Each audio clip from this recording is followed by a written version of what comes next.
ഇത് ഇറാന്റെ മണ്ണാണ്.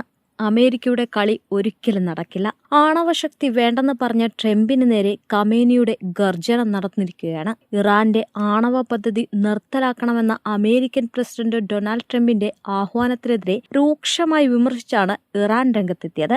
ഒരിക്കലും ഇറാനെ തകർക്കാൻ അമേരിക്കയ്ക്ക് കഴിയില്ല എന്നത് ഒരു സത്യമായ കാര്യമാണ്. ഇനി ഇറാന്റെ ആണവ പദ്ധതി നിർത്തലാക്കണമെന്ന് അമേരിക്ക പറഞ്ഞാൽ അത് എത്രത്തോളം കേൾക്കുമെന്നത് കണ്ടറിയാം. ട്രംപിന്റെ ഈ ഒരു ആവശ്യം ഇറാൻ ജനതയുടെ മുഖത്തേറ്റടിക്ക് തുല്യമാണെന്ന് അദ്ദേഹം തുറന്നടിച്ചു കഴിഞ്ഞു. അതുകൊണ്ട് തന്നെ ഒരിക്കലും അത്തരമൊരു നീക്കങ്ങൾക്ക് വേണ്ടി ഇറാൻ തലകുനിക്കില്ല.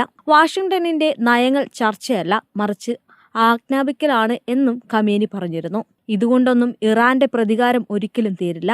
ഇറാനും റഷ്യയും ഒരു കൈയായതോടെ ഏറ്റവും കൂടുതൽ ഭയക്കുന്നത് അമേരിക്കയും ഇസ്രയേലും തന്നെയാണ്. ഇനി ഫലസ്തീനെ പിന്തുണയ്ക്കുന്ന ഇരു രാജ്യങ്ങളും അമേരിക്കയ്ക്കും ഇസ്രയേലിനും മേൽ വൻ പ്രഹരമേൽപ്പിക്കുമെന്നതിൽ സംശയമില്ല.